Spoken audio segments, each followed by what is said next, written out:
Well, good morning once again. Thank you very much for joining us. This is Newspaper Review. I am Moses Humphrey. And I am Chukwu Makro. Thanks for joining us again. And yes, you can see we have Dele Fanimo with us in the building. He's a seasoned reporter and also a public affairs commentator, VOP in-house analyst. Thank you very much for joining. Good morning once again. And we also have Mr. Okpeoluwa Taiwo, the Executive Director, African Bridge Initiative. He joins us from the VOP This Morning show. Thank you very much. Good morning. Good to be here. Now let's dive into the papers now. Terror threats, that's what we have on the cover page of the Punch. Senate, Zulum demands swift action from Tinubu. And then Boko Haram better equipped than military, Zulum says. Foreign terrorists infiltrating Nigeria. Senate reacts. President should listen to army, not politicians. Zulum as well.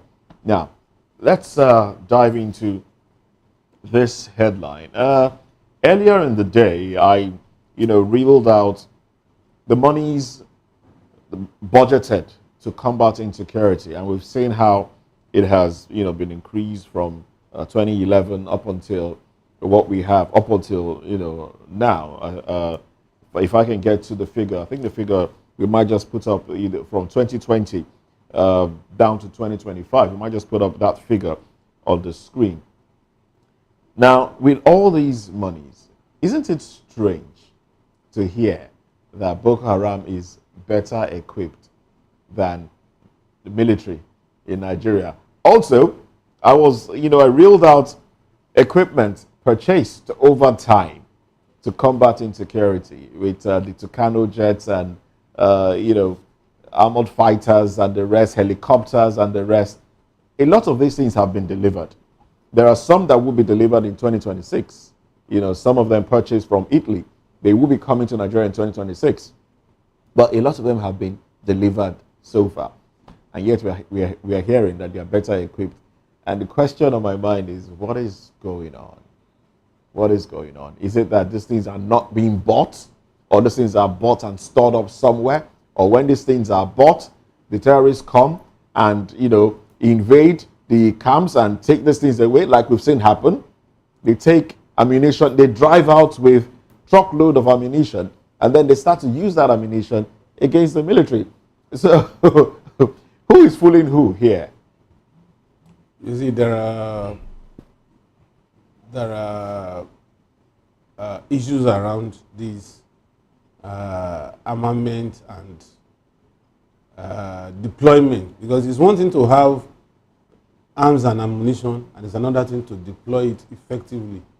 I've not seen our military deploying those equipment as effectively as they should. I tell you, these days, battles are not fought like artillery going to the infantry going to the war front. It's most of the time not as effective as it used to be. So if you are talking about migrating from AK-47 to another assault rifle that could take, it's not going to really work. We talk about area battle. We have Tucano jets. Those jets are not meant to be carrying passengers. They are fighter jets. How much of it has it been deployed to fight insurgency? We have Puma helicopters. How much of it has been deployed to fight insurgency? That's one. Two, you're talking about foreigners infiltrating. All over the world, we know that mercenaries thrive when they invite them to come and fight proxy wars. And so Nigeria is not going to be an exception. Besides, the Arab Spring had given opportunity through the Sahel for small arms to be proliferated. And so the regular supply of arms and ammunition to these insurgents come from these belts. For now, we have a problem. The problem is there is no longer cooperation between Nigeria, Mali, Niger, and Burkina Faso. And that's the trajectory. So the Burkinabes and their ruler, the Malians and their ruler, the Nigerians and their ruler may decide to close their eyes as those things are migrating towards Nigeria. More so, we have very porous borders through which these arms come in. So the last one is that some political actors in this country at some point brought in some of these foreigners for election purposes. And we were told that after the election, they left them on their own. And the first law of nature is self-preservation. And they needed to preserve themselves, and they felt that this is a fertile ground to do kidnapping, abduction. And some of them also found their way in Zamfara to protect illegal miners that are mining gold. And it's profitable for them. Once you have this kind of thing, nobody wants to live where he has opportunities to live and live large.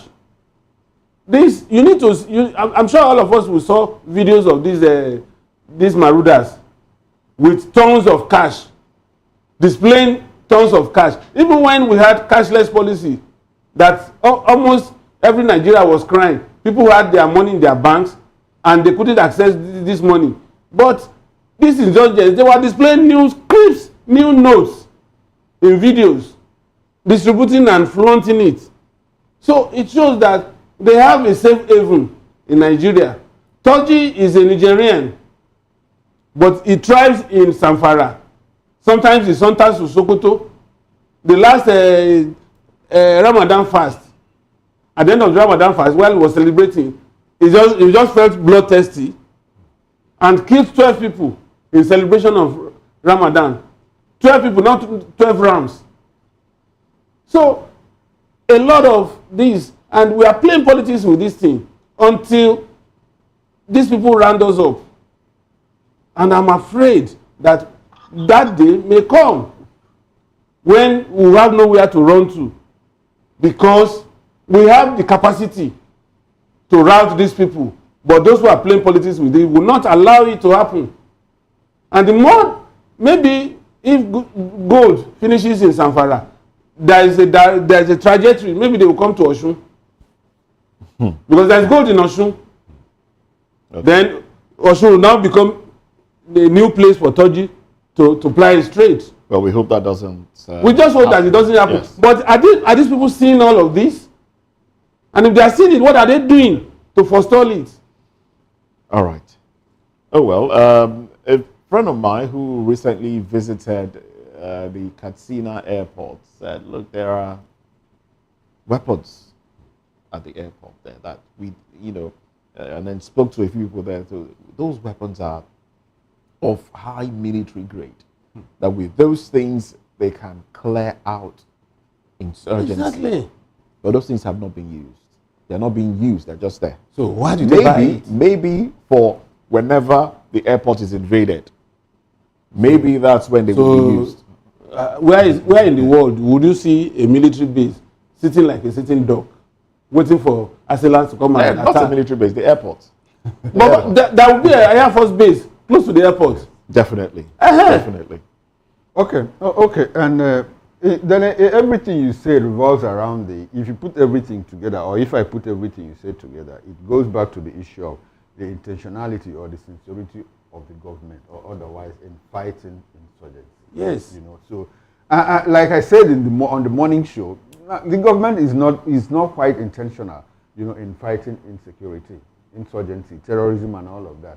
The fact that people are mining gold in Zamfara or what, if the government wants to stop it today, and they're intentional about it, they will stop.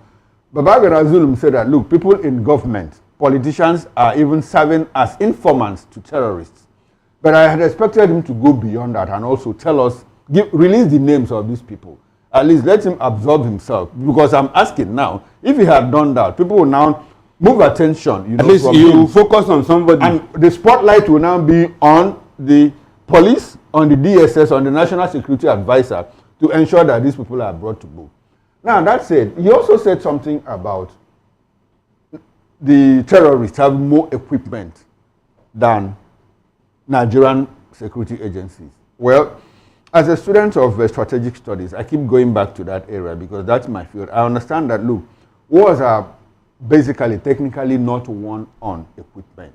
You know, war is won on one, trying to get to the root cause of the war, trying to find out the approach to use, the tracks to use. We have two tracks, minimalist and maximalist. I wouldn't want to get into all of that. We have also greed and grievance, the causes of the war. Is it a just war and all of that? Exactly. I said that in light of the fact that America, with all the paraphernalia of sophisticated weapon equipment that they have, tell me one single war that America has won since after the Second World War. They went to Vietnam, they left with a bloodied nose.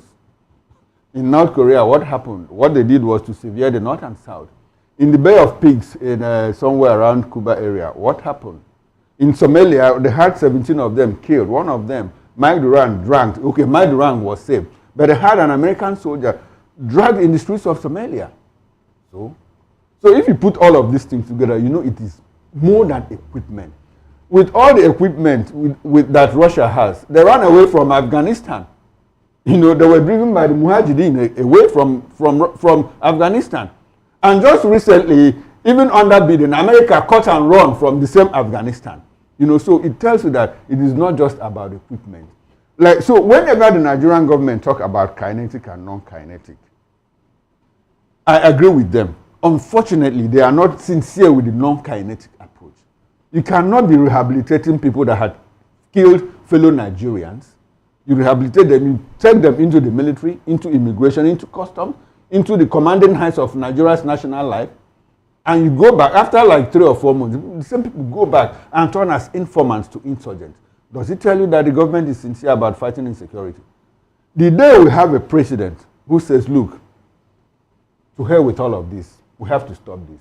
Insurgency, 6 months, 1 year, it will end. As a matter of fact, I have in the past had conversations with some military top brass.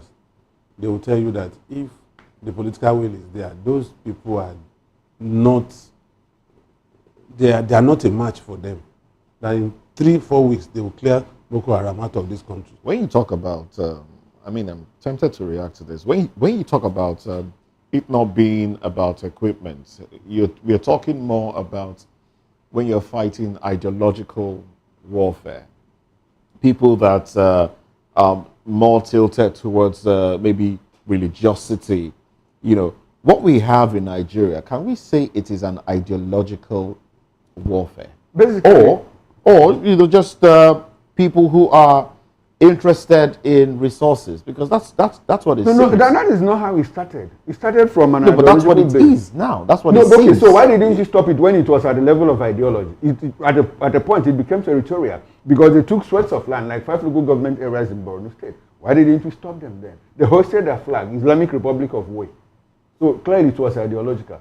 And when America went to Vietnam, it was clearly ideological between communism and capitalism. It's difficult to stop an ideological battle. Okay. You're using non-kinetic methods. But when it is about mining resources, when it's about territoriality, I think you can use force. You know, you can push aside whatever non-kinetic. Exactly my point. At the time it started, it was ideological. Maybe we didn't have the wheel. We didn't have the wheel at that time. We still don't have the wheel now. That's my point. Because what is ISWAP? ISWAP, what are they propagating? Islamic State of West Africa province.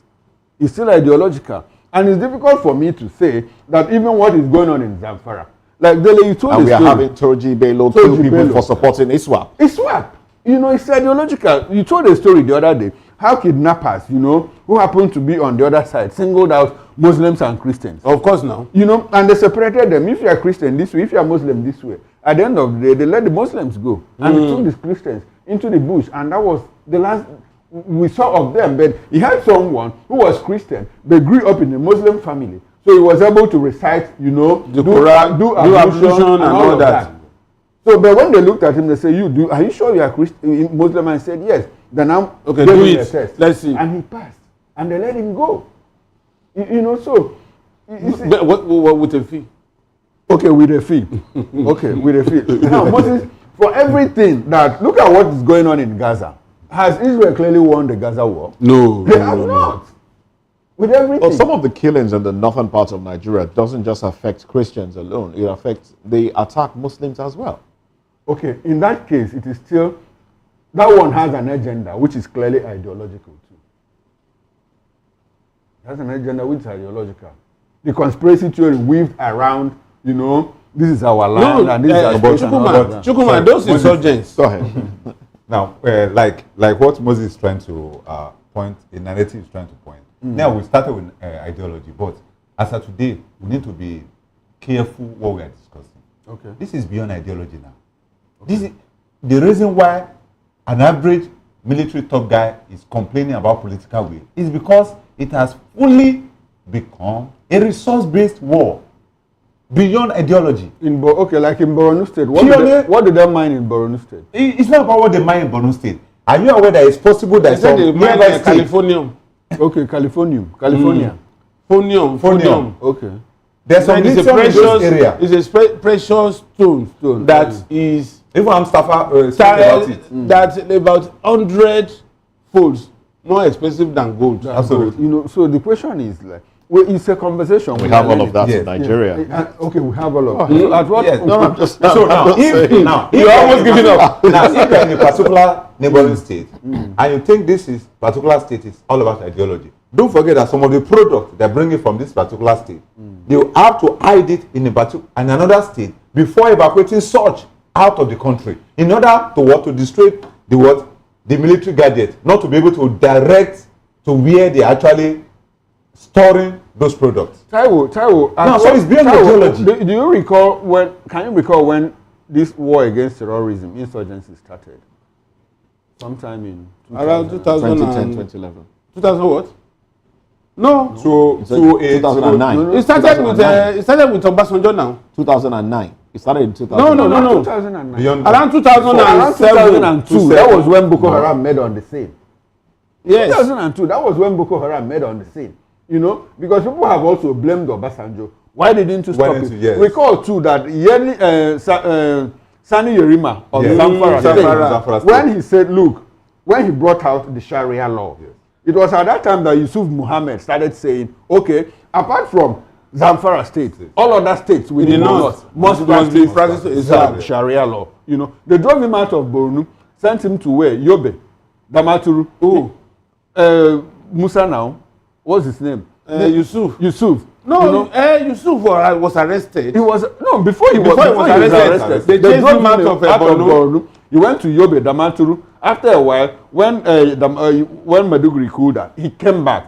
It was when he now came back that he was arrested. But as at that time, the undercurrents had already started simmering, you know, about an Islamic state, Boko Haram and all of that.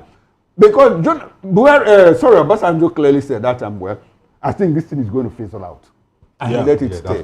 That is why when people talk about Boko Haram, they go back to blame Obasanjo. Why didn't you stop Yerima at that point? Like Buhari stopped Maitasine when Maitasine made on the scene.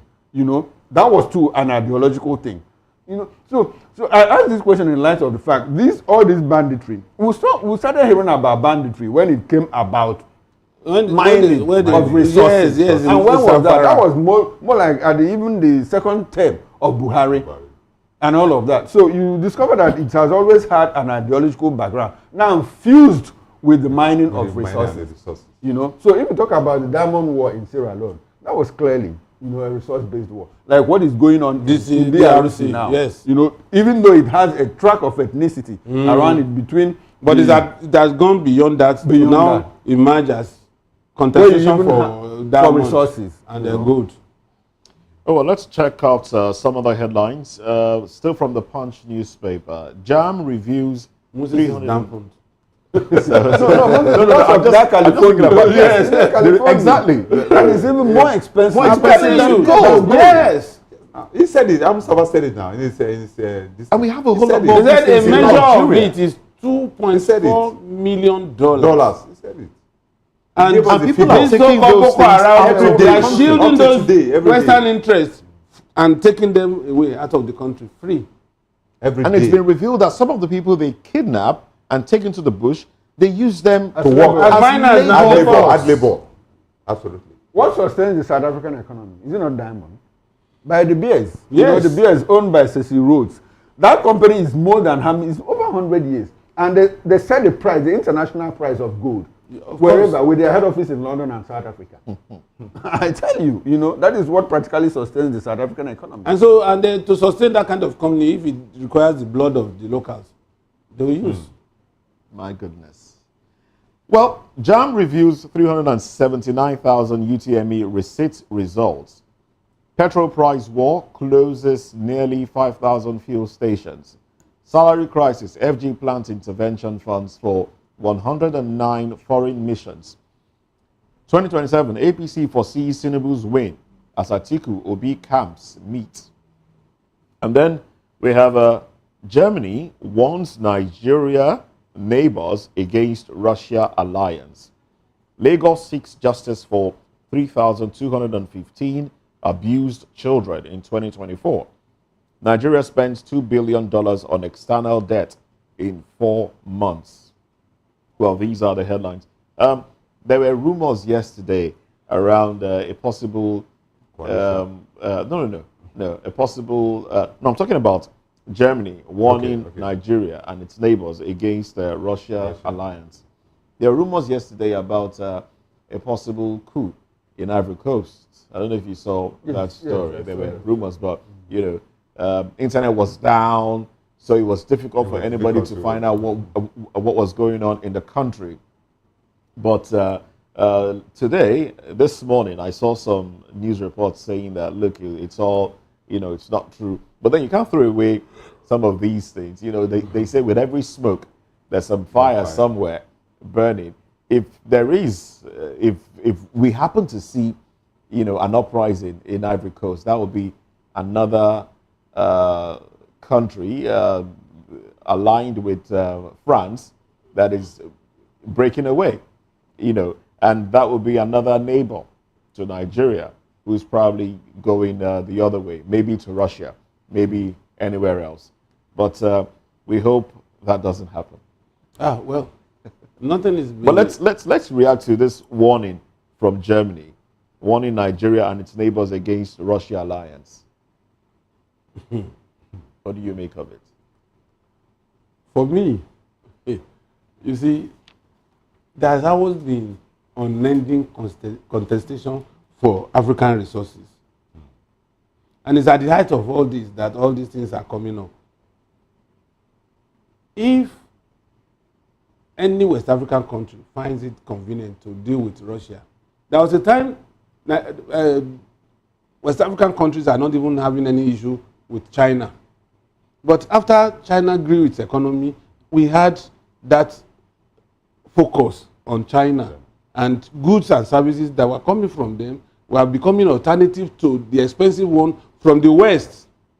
So if Russia concludes its war with Ukraine and somehow we find it convenient for us to deal with Russia, why not? Is Russia going to influence leadership in Nigeria? Okay, permit me to read parts of this story so we get a good concept of what it's about. So the German Consul General to Lagos, Mr. Wert Bonner, has cautioned leaders of West African countries against partnering with Russia for peace, security, and stability in their countries. Now, he stated this in his remarks at the International Conference on ECOWAS at 50, held at the Nigerian Institute of International Affairs at Lagos on Tuesday. He particularly warned Sahel countries relying on Russia for their defense in Africa core, noting that the relationship was not driven by true interest and respect for their countries. Rather, Bonner said Russia was playing a power and resource game aimed at having the ability to influence and control the allocation and distribution of resources. Now, he's quoted as saying, do not regard Russia under President Putin as a reliable partner on peace and stability in the region.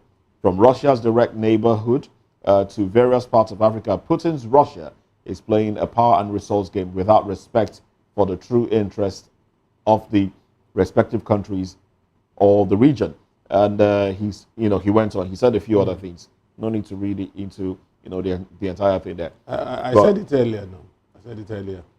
It's always contestation for our resources that drives these people.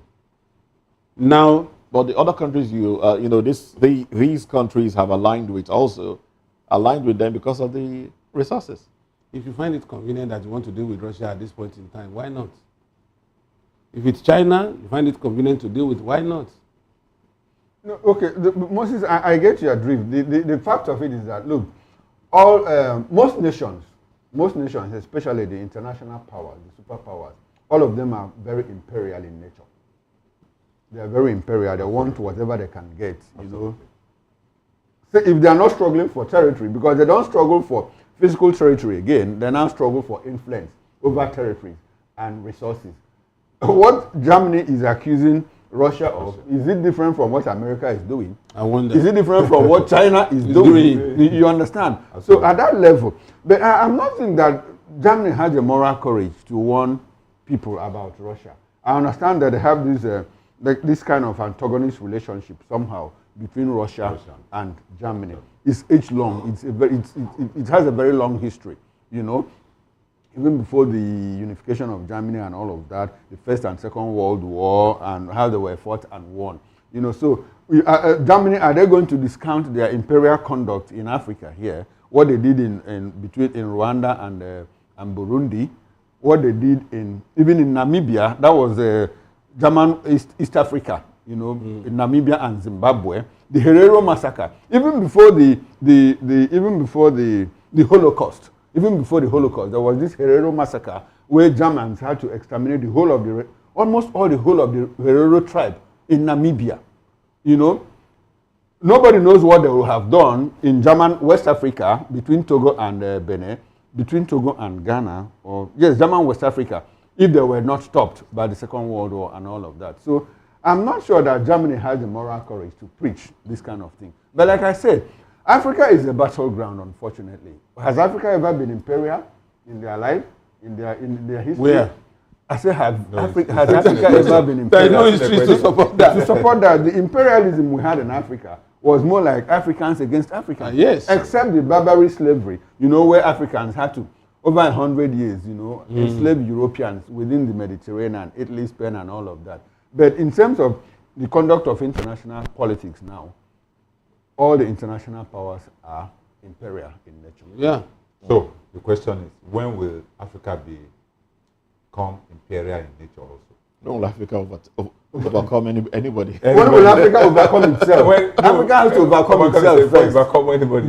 Because everybody's overtaking, about to take, or is taking, or has taken already its own resources out of Africa or within Africa. But when will Africa itself? That's why I said that Africa take is still of the battleground of its own Africa resources. has to overcome itself first. That is why it's still a global battleground. Don't be surprised that very soon now Vietnamese will be coming here to want to take a slice of Africa. Because they too are growing. Yes, they are growing. Do you know at the time we had a conversation here, and I said something, though I know some of you guys in the media, you were not really too comfortable with that. I said, is it possible that I'm sure maybe that should be during the Buhari regime that we had that conversation. Okay. Can't we close our border for 3 years? Will everybody die? No, it has nothing to do with the media. Why would we be comfortable? Countries will everybody die? India we had countries doing that in the past. Let's know where we are. I'm sure Moses can remember when I said so. Can't we start with that? Will everybody die if we do that? You see, if you say you want to close the border, we have more than enough to retain, because if you don't even understand who you are, these guys will always come from outside. Look at the Lagos Coastal Highway and the rest. It's a bargain, it's a transaction. It's beyond just road. There's different conversation around it that an average man is not aware. It's still part of the resources. Okay, what would that be? Can you because you cannot some of these projects, it's not possible that we can singularly fund it. There will be a lot of negotiation around it. That you give me this, You do this for me. They said it's a PPP. And that PPP is a grammar. PPP is a grammar in 21st century. But deep No, down, I'm asking, is it part of the Trans-African Highway? Or no, is that's it what I'm saying. African No, Road beyond that, Highway? Okay. beyond that, if you are to do this 4th Mainland Bridge for me, Okay. and I don't have the 100%, yes, we call it in SDG, we call it PPP. Okay. But beyond the PPP, the resources you are going to take in lieu of that resources, can I value it? The answer is no, because I do not even know the level of the resources I have. I don't even know the level, so I don't know the value. At that So level, it's whatever you are taking, you will tell me. Sorry, Okwelu, at that level that you are talking about, is even a good thing that we have this kind of negotiation, according to you? At least you see something on ground. From Lagos to Calabar, I think they say it's about 700 kilometers. Dua carriageway. How many? No, not even Dua. You know, with a rail. Multiple lanes. Multiple lanes with a rail inside. At least you have something to show for that bargain that you are talking about. Your oil was sold up until 2030. Do you have anything on ground to show for it? That's another conversation. Okay, let's go to the Guardian newspaper. There are a few headlines on the cover page of the Guardian I'd like us to react to. The banner headline we've touched on already: Zulum flags complicity in terrorism war amid push for new investment. And then 2027, forget defections. Hungry Nigerians hold ace. Makinde tells PDP. Forget defections. Nigerians face heightened insecurity with over 2,000 prisoners at large. Interesting, interesting headline there. Why I didn't yield to calls for resignation by JAM Registrar Ishaq Oloyede.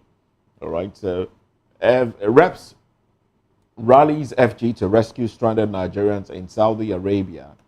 NMDPRA to cut petroleum truck loading capacity to 45,000 liters.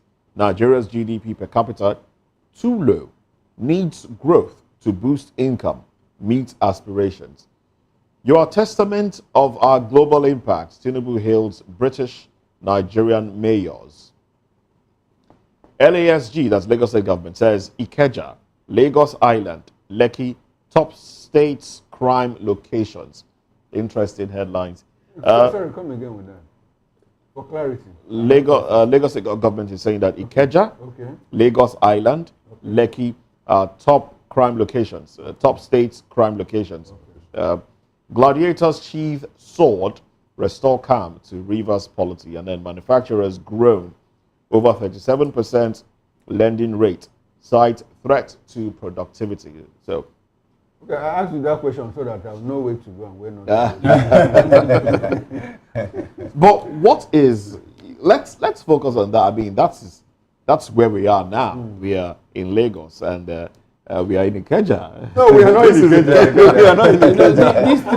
These three locations are the prime areas in Lagos. Prime areas, okay. And on the surface, you think that you have corporate organizations around this, and you especially the island. That's what I'm saying. And you expect that there will be heightened security around those places.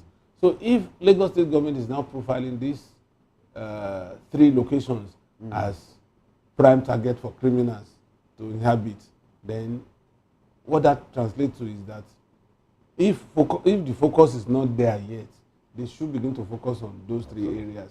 Because that's where the revenue of Lagos State come from. I think where all of this is coming from, we've seen young people and individuals who get their money in fraudulent way relocate to some of these areas. We see them relocate to Lekki and all of that. We've seen a lot of cases of abductions and killings happen in some of those areas. I'm talking Lekki now. I don't know much about Ikeja, but there's a lot of information around some of these things happening around Lekki, Lagos Island, Lekki, and the rest.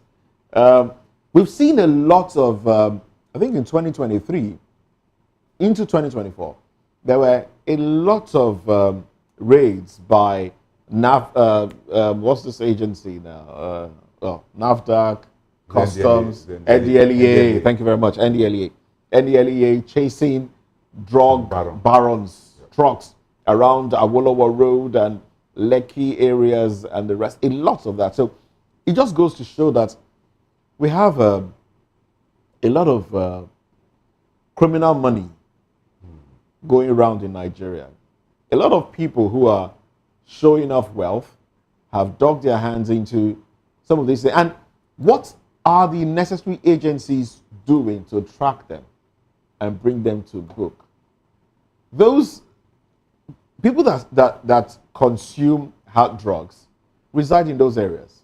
Of course. They don't reside in areas like You can only see people consuming Baraga. Baraga around the other places because it's not cheap. It's not cheap. It's not cheap, It's exactly. not cheap. So only those who have the wherewithal who want to patronize those who sell these drugs.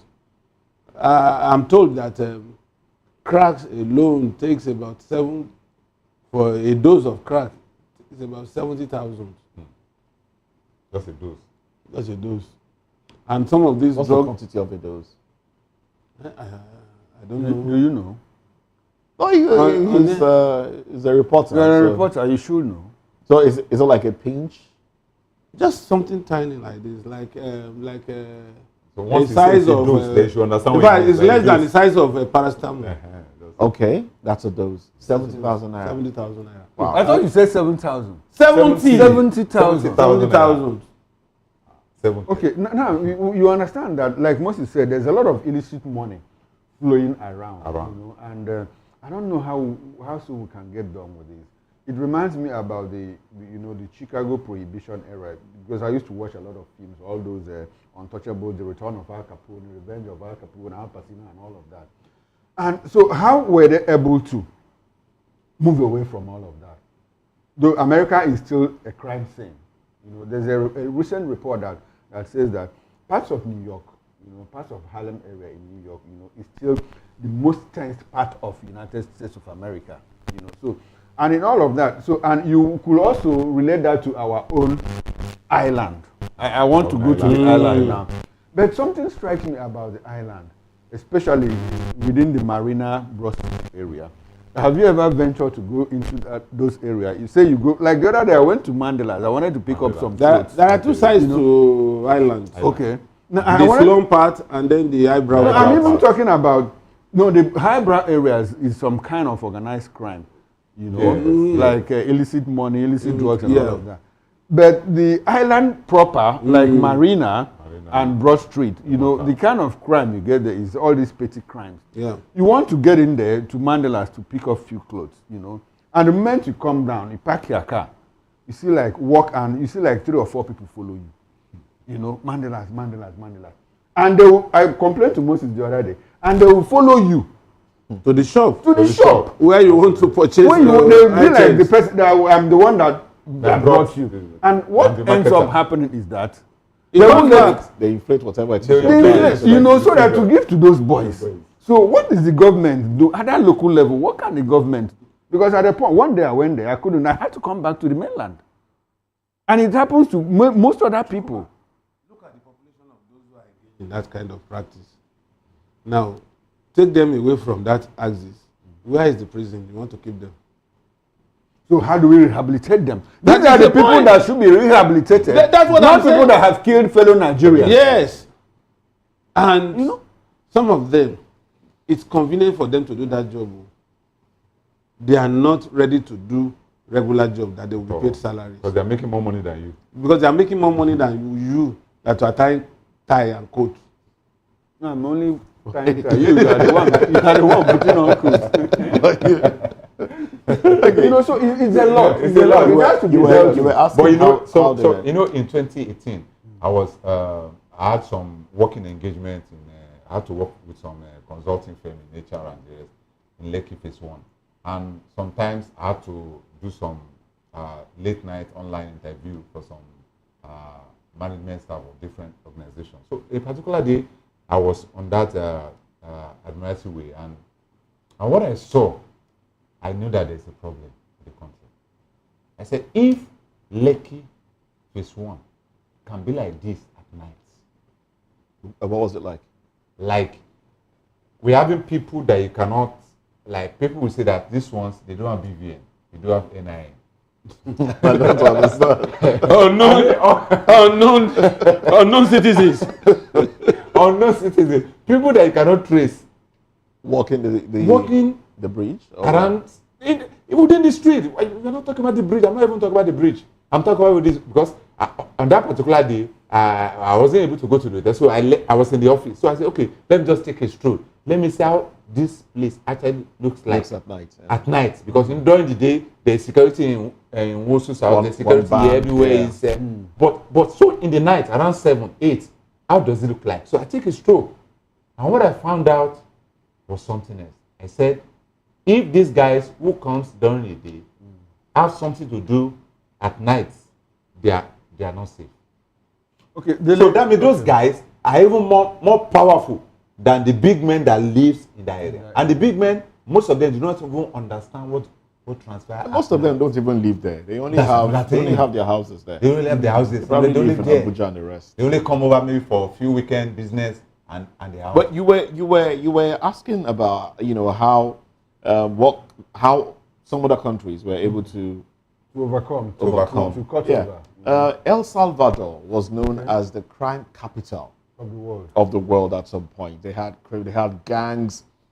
Gangs took over the country, and the president Nayib Bukele, when he came into office, he came in with this religious toga, and then he started clamping down on a lot of these crime gangs. They were not just throwing them in jail; they were taking them out. They were killing them. They catch, they kill. The ones that maybe had some other things, they put them in jail. Now, the U.S. was against it. U.S. was crying, crime against humanity, human rights, and the rest. And the president said, "Look, you're talking human rights. You are sleeping with your two eyes closed over there.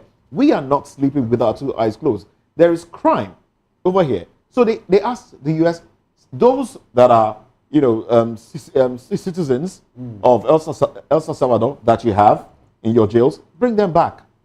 We will take care of them. And the U.S. said, no, we'll send them back. Now, what he's been able to do, he won re-election in the state. And what he's been able to do largely is to take out these criminal gangs. And that has reduced crime in El Salvador. You can check that out. Yes. Till date, El Salvador now is a lot safer. Okay. So I think that would be one way to go. And let me also cite the instance of Philippines. You recall what Duterte did. Duterte did in Manila. I spoke to someone that lives in Manila. He was my guest on my show, Political Lens, and he said when Duterte was arrested and taken to Hague, ICC, I asked him, what is the reaction of people in Philippines? He said, look, the Filipinos are not happy. Because as at the time, before Duterte came into power, some people call it Duterte, some people call it Duete, but you understand who I'm talking about. Yes. Yeah. That before he came into office, that there are certain areas of central Manila where you couldn't walk safe in the day. In the day. Much more at night. So but that when he got into office, he himself was in Manila then, and that over time, those places that people couldn't walk free in the day became working at night. So the guy did a whole lot of good job there. But now he's undergoing trial in ICC. I hope you're able to relate to that. Of course. So, Dele, I hope you relate with what Okboluwa said about certain people that, harbor certain areas at night in the island.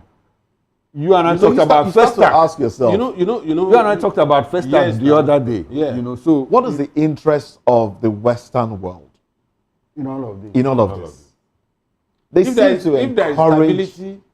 If there is stability, they don't want it. They don't seem won't to want have stability. free reign over our resources. Absolutely. It seems very clear. Yeah.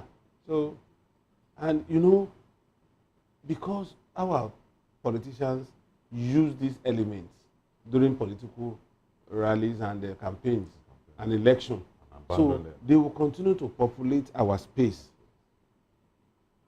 Do you know that an average politician around where you are talking about knows all these people by their first name? So anytime they need anything, they will just say, Taju, go to that place, make sure that man does not stay there by tomorrow, and he will not ask questions. Okay. Because he also needs protection in return for what he's doing for that politician. We are running out of time. For the sake of information, I would like for us to put out, you and I had a discussion the other day we were in Festac, and you said there's a particular trade in Festac, you know. I think there's only one group of people that do that. Yes. That you is know, involved. and that is Okada riders, you know. And they not only drive recklessly, they are unstoppable, they are very arrogant. And very aggressive. Very aggressive. I understand that police can't even stop and search them. Police early this year. You know, so, and then it was like, if the government doesn't take care of this, it will get to a point where it becomes a clear and present danger as it is now. And imagine when that kind of population is unleashed in an innocent society, like the 4.7 million people that live inside Festac. What you just need to do is to arm them. And before you know it, what makes you think that some of them are not even armed now? At this moment. I said Because police don't search them. Yes. They are armed. Or they I like can the tell you that police. they are armed. They are police. They are That is aggressive. one thing the government should look at now. Because the thing is burgeoning, but by the time it spins out of control, it becomes You see, another the population problem. of these people, that some of them are not even Nigerians. Exactly, they are Of course not they are not. Nigerians. Do you Yes. know that these people, they don't need any prompting to round up the whole of Festac? Just a spark. Just with Just a this spark. Yes. Just a spark. It's interesting. And the you thing will mentioned this. overboil. I'm It's telling interesting you you. mentioned this. I was taking a stroll with Chukuma one evening When when you I noticed it. observed this. I said, I Chukuma, this place is in danger. recall a friend of mine who was driving. He was an Uber, a cab driver, an e-hailing cab driver at the time. He ran over an Okada rider, got him injured. You know, they rallied, you know, from a certain part of this country. They rallied round him, asked him to treat the young man. He said, "Okay, let's take him to the hospital," and they refused. They no, we'll take him somewhere else. They took him somewhere. It happened in Ikoyi. They were extorting him. Well, they did not. It happened in Ikoyi. So they took him to a house. That house, not occupied. You know, and then they went into, it has like a park, like, you know, like an underground, sort of an underground. So they went in there. They called a young man who happened to be a doctor, and they laid a carton. On the carton, he saw, you know, dried blood stains on it. And they put the young man there. The doctor treated him, sealed the wound, covered it and everything. And he asked, "Why don't you take him to hospital?" He said, "No, they don't go to hospital here. They don't want people to, you know, start to look at them somehow." So that just gave me the impression that as they are, they have their own get colony. treatments. Yes. They have like a community. Yes, that's And what they I'm don't saying. want people to identify Identify them. That's them. why they don't go to hospitals. Yes. Because they don't want you to go to hospital, be asking for name, for phone number, And for all of address. So Be asking for that in family, itself for relatives. is dangerous to those that reside in that area. Now the point is, you're talking about BVN. That area, they're everywhere now. They're everywhere. Everywhere. There's nowhere you get to that you won't find They're them. everywhere. When I was living in Egbeda, this particular set of people, we employed a megad in the house. Before we knew it, we started seeing about 20, 30, that they even contracted a woman to be cooking for them from the same extraction. So all of them will just park in front of our house. You have to beg them for you to open your gate to park your car. We'll continue this conversation some other time, but I think the job of the government is caught out for it. The job of security agencies is also caught out for them. They should ensure that it's not just about going to Oshodi and arresting people under the bridge. You know, there are certain other areas that you should go to. Lagos State government is trying, preventing some people from coming in with, there was a time a truckload of motorcycles came into Lagos. They had to impound all of it. But more arrests should be done to sanitize the state. Well, that's it on the show today. A big thanks to Okweoluwa Taiwo, Executive Director, African Bridge Initiative, and also big thanks to Dele Animo, a seasoned reporter, VOP in-house analyst. I am Moses Humphrey. Thank you for joining. I am Chukuma Okoro. Join me at 6 o'clock. We'll talk about, they said that ADC, Obi, Atiku, and Erufai said that ADC is the last bus stop. Join me. I have Dele Fanimo as my guest on Political Lens this evening. Bye for now.